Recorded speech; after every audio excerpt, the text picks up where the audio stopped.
Hello बच्चों, let's read the question. The question says, in an equilateral triangle, prove that the 3 times the square of one side is equal to 4 times the square of one of its altitudes.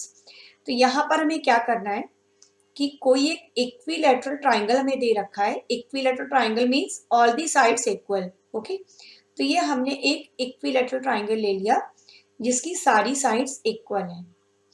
अब इसमें हमें proof ये करना है कि इसकी किसी एक साइड का स्क्वायर का 3 times.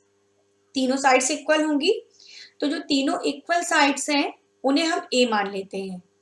Late A B C, triangle A B C is equilateral और तीनों साइड सेम है, तो तीनों को हम मान लेते हैं A. Means A B equal to B C equal to A C equal to A. ये हमने ए सपोज कर लिया. अब किसी भी एक साइड के स्क्वायर का 3 टाइम्स इक्वल किसके हैं? 4 times the square of one of its altitudes.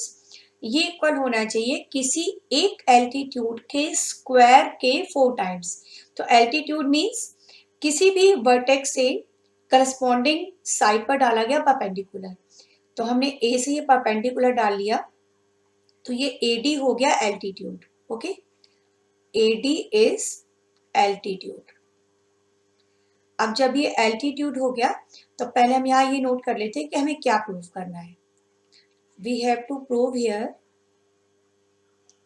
To prove किसी भी साइड के स्क्वायर का 3 times means 3A square equal to 4 times होना चाहिए एल्टीट्यूड के स्क्वायर के.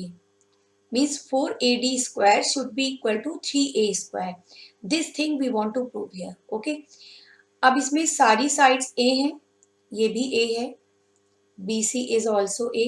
ओके, अब जो हमारा इक्विलैटरल ट्राइंगल होता है इसकी एक प्रॉपर्टी होती है बच्चों की इसका जो एल्टीट्यूड होता है वो बेस को बाइसेक्ट करता है. ओके, एल्टीट्यूड AD जो है AD will bisect BC. BC को बाइसेक्ट करने का मतलब ये हो गया कि D मिड पॉइंट हो जाएगा, तो हम BD को क्या बोल सकते हैं? BD हो जाएगा A/2. ओके, अब BD हो गया A/2 और AB कितना है? A. तो अब हम ले लेते हैं triangle ABC, sorry triangle ABD. इन ट्राइंगल ABD, ABD एक राइट एंगल ट्राइंगल है ना, और राइट एंगल ट्राइंगल में बच्चों हम अप्लाई कर सकते हैं पाइथागोरस थ्योरम. पाइथागोरस थ्योरम कैसे अप्लाई करते हैं देख लीजिए.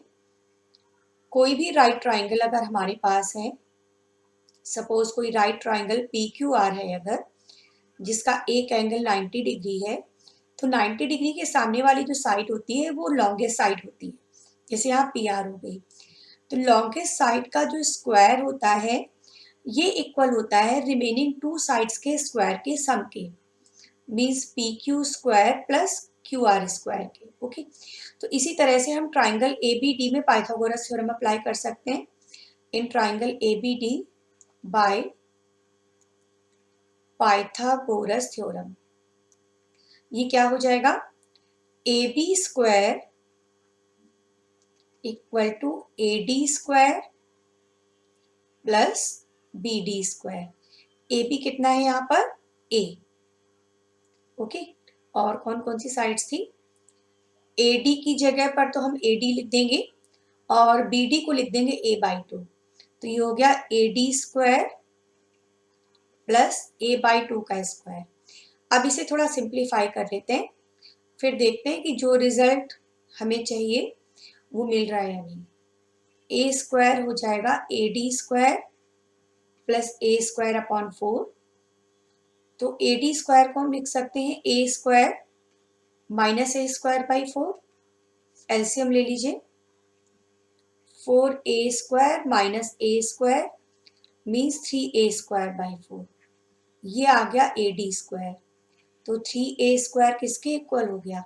4AD स्क्वायर के. मीन्स 3 टाइम्स साइड का square, this is equal to 4 times altitude का स्क्वायर. यही प्रूफ करने को बोला गया था हमें क्वेश्चन के अंदर। ओके, और ये हमने प्रूफ कर लिया with the help of Pythagoras theorem. Hope you understand it well. Thank you.